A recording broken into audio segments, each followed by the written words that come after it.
Hey everyone, here at osandvtxreviews.com. Today we're giving our full video review of the Flashpad 2.0.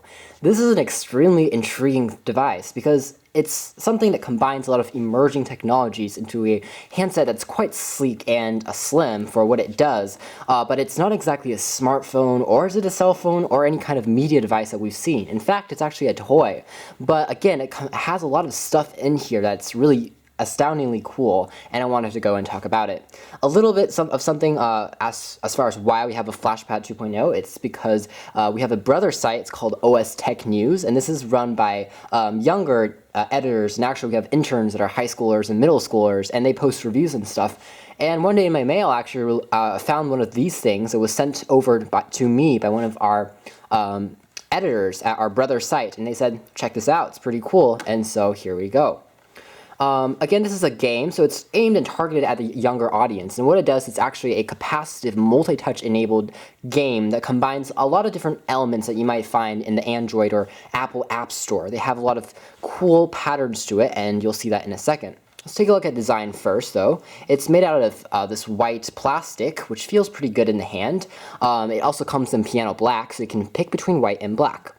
The actual design itself it has sharp corners on the top and on the bottom of the device, so if you're gripping it like this, it's going to cut into your fingers and hurt a little bit, but if you're holding it as it's designed to be held, it's going to feel pretty good. On the top of the device, you'll find the Flashpad 2.0 logo. You'll find the capacitive, multi-touch enabled control area down below that, and you'll find some other menu navigation stuff. On the bottom, you'll find a very discreet on-off switch. This is actually spring-loaded, so it's very easy to press.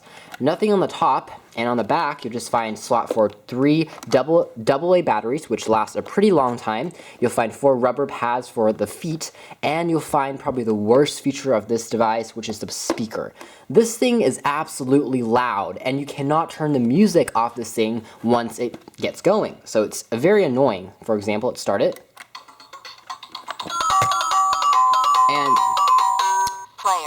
And you can see how that gets annoying. There's no way in order to take the volume and turn it off a notch. There's no way to mute this game, so it's very annoying. If you're planning on taking this with you on a trip or on a vacation, there are no headphone jacks, there are no there's no fix or no remedy to this problem, except for maybe taking a cloth and then, taking a cloth and then clotting up the speaker so that you can't hear it anymore. It's way too loud, especially if you get this for your kids or something, and they're going to take it with them on a road trip in your car. You're going to be hearing this blasting music, this repeated music for over 8 hours, and it's going to drive you insane. It's worse than being stuck on like Disney World with It's a Small World playing, for hours and hours if suddenly the ride stops or something like that. So it's pretty annoying. Don't ask me how I know that. But there you go. Let's go over the actual game. You actually have 8 modes. You have 4 games, actually 5 games.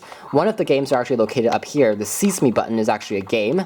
But there are 4 main games. They're called Remember Me, which is a memory pattern game. Twist Me, which is actually like a twister with your feet, except this one's with your fingers using capacitive pads. You also have Chase Me, which is just a reaction game. And Find Me, which is basically a version of just random luck. So the best way I can describe it is on old Windows machines, they used to have those bomber type games and stuff where you randomly try to find, the one square that was safe, and then everything else, there's bombs in the way. We'll show you that as we go along. And for all of these 4 games, you have selections between 1 player, a single player here, or 2 players, and you would press that correspondingly to the Remember Me, to the Twist Me, to the Chase Me, and to the Find Me. So start with Remember Me. Let's go with single player, and you'll find that because this is a capacitive touchscreen, there is absolutely no way for you to take something, for example, like a piece of paper, and then tap it. It's not going to register that tap. So, like, when I tap this, it's not going to work. So let's say that I wanted to press this again. This time with my finger, my flesh, it's going to recognize that. So I'm going to press that, and you can see that it's really sensitive. And again, on Remember Me, it's a pattern-based game. So in this example, it's going to show us a pattern, and we have to memorize it and then press it once the lights are turned off. This thing is actually really cool in the dark, so I'm going to show that for you right now. So let's press that and see what happens. There we go. And then it gets harder as you go along. It's going to get more complex. So yeah, there's a lot of apps on the Android marketplace, and also in general in the Apple App Store, you can find games like this which are fun and intuitive and easy to play around with. But again, it's pretty interesting, and it's a great implementation because the sensor is so responsive. It's not resistive, it's capacitive. It uses your flesh, just like your iPhone, so it's a good feature. So let's turn it on again and find another feature. To Twist Me is actually probably one of the hardest games, but it's the only game that you can really tell that this has a multi-touch enabled pad. So again, pressing this will turn this light green, and then you have to use your finger and also press this. But if you accidentally press another button along the way, your entire game crashes. So it's a little bit easier to demo with 2 fingers, but it's a little bit of a cheat, I have to say. Right now it's yellow, press it turns green, and then to stretch my finger to reach that one. There we go. So you can see that it senses multiple fingers using this capacitive sensor, and that's why it's multi-touch enabled. And it's pretty fun. You can actually, as it gets harder, it actually gets up to 10 fingers. So incredibly, this thing is going to be huge.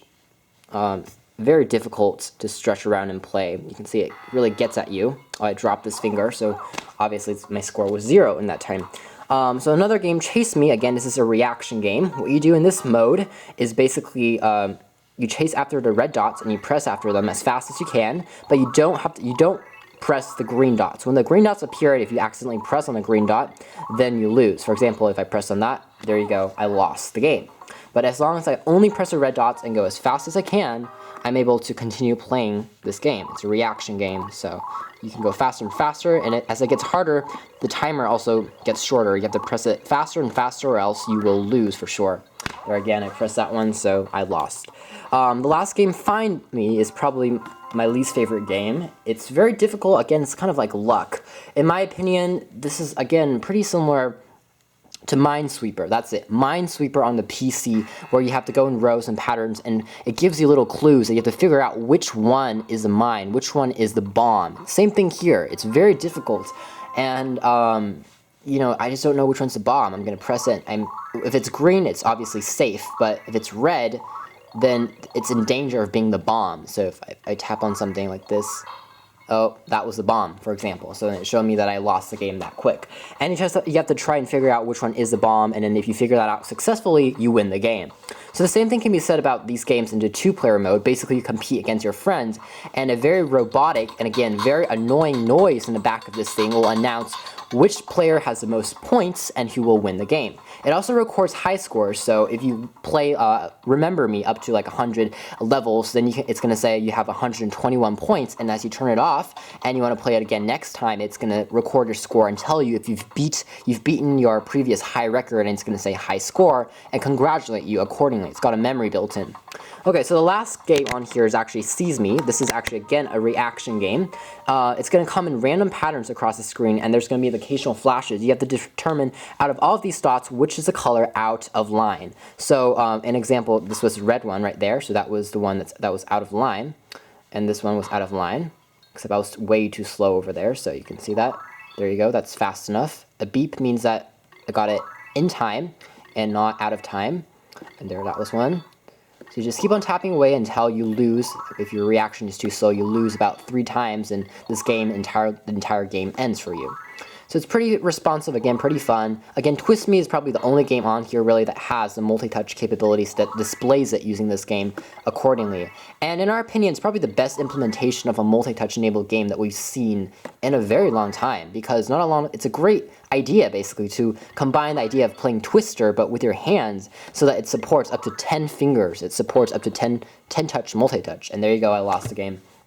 So again, a very addicting game, very cool lights, especially in darker conditions, very sensitive, just a really cool fusion in general of combining multi-touch capacitive technology in a game with games that are actually addictingly fun, and with something that's designed so well. I just really wanted to share that out with you guys, because Flashpad 2.0 is one of those devices that's kind of a dark horse in terms of electronics. If you don't hear about this, you're probably never going to hear about it for the rest of your life, and that would be a real shame here, because it's fun for anyone of any age. It's kind of like a puzzle game. Addicting, fun, and best of all, this thing is only $30, especially if you get it online at Amazon.com. That's super cheap, super inexpensive, and super innovative. So if that's something you're looking for in a game that combines a lot of modern-day 21st century technologies, then perhaps Flashpad 2.0 is one of those devices that you should consider purchasing. Thanks for watching here at OS and VTXReviews.com. That's been our video review of the Flashpad 2.0 gaming console.